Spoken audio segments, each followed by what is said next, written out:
তো গত ক্লাসে আমরা জেনেছিলাম ডিজিটাল মার্কেটিং কি এবং ট্রেডিশনাল মার্কেটিং কি। আজকের ক্লাসে আমরা দেখব ডিজিটাল মার্কেটিং ভালো না ট্রেডিশনাল মার্কেটিং ভালো, বা দুইটার মধ্যে তফাৎটা আসলে কোন জায়গায়। তো ট্রেডিশনাল মার্কেটিং এর যে প্ল্যাটফর্মগুলো আছে ওইগুলো আমরা একটু দেখি। টেলিভিশন, ব্যানার বা বিলবোর্ড, ম্যাগাজিন, পত্রিকা, তারপরে লিফলেট, এই সবগুলো জিনিস ট্রেডিশনাল মার্কেটিং এর ক্ষেত্রে লাগে বা এইভাবে মার্কেটিং করা হয়।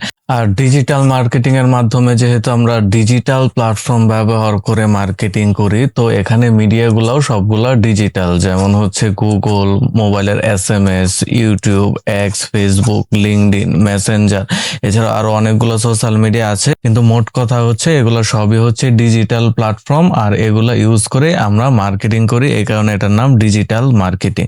ট্রেডিশনাল মার্কেটিং এর সবগুলাই অফলাইন বা ট্রেডিশনাল মেথড বা ট্রেডিশনাল মিডিয়া, আর ডিজিটাল মার্কেটিং এর সবগুলো ডিজিটাল মিডিয়া বা ডিজিটাল প্ল্যাটফর্ম। তো ট্রেডিশনাল মার্কেটিং এবং ডিজিটাল মার্কেটিং এর মূল পার্থক্যে আসি। ট্রেডিশনাল মার্কেটিং এ অডিয়েন্স লিমিটেড, ডিজিটাল মার্কেটিং এ বিশাল অডিয়েন্স।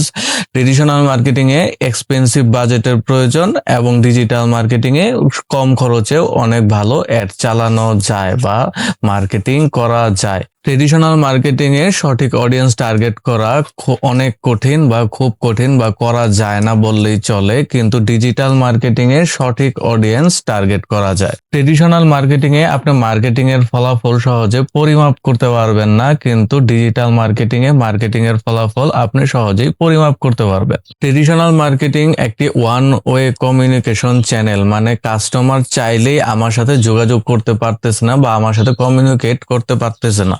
কিন্তু ডিজিটাল মার্কেটিং একটি টু ওয়ে কমিউনিকেশন চ্যানেল, সাথে সাথেই কাস্টমার আমার সাথে যোগাযোগ করতে পারতেছে, আমার প্রোডাক্ট সম্পর্কে, আমার সার্ভিস সম্পর্কে জানতে পারতেছে। ট্রেডিশনাল মার্কেটিং এ ভাইরাল হওয়ার সম্ভাবনা খুবই কম, কিন্তু ডিজিটাল মার্কেটিং এ ভাইরাল হওয়ার চান্স অনেক বেশি। কারণ কি, আমাদের অডিয়েন্স বেশি, আর ট্রেডিশনাল মার্কেটিং এ অডিয়েন্সটা লিমিটেড বা অডিয়েন্সটা কম, তাই ভাইরাল হওয়ার সম্ভাবনাটাও কম। ট্রেডিশনাল মার্কেটিং একটি ভৌগোলিক অবস্থানের মধ্যে সীমাবদ্ধ, কিন্তু ডিজিটাল মার্কেটিং কোনো ভৌগোলিক অবস্থানের মধ্যে সীমাবদ্ধ না। কারণ আপনি চাইলেই যে কোনো দেশে, যে কোনো জায়গায়, যে কোনো এলাকায় অ্যাড দেখাতে পারবেন, মার্কেটিং করতে পারবেন। তাই এটা ভৌগোলিকভাবে এটার কোনো সীমাবদ্ধতা নাই।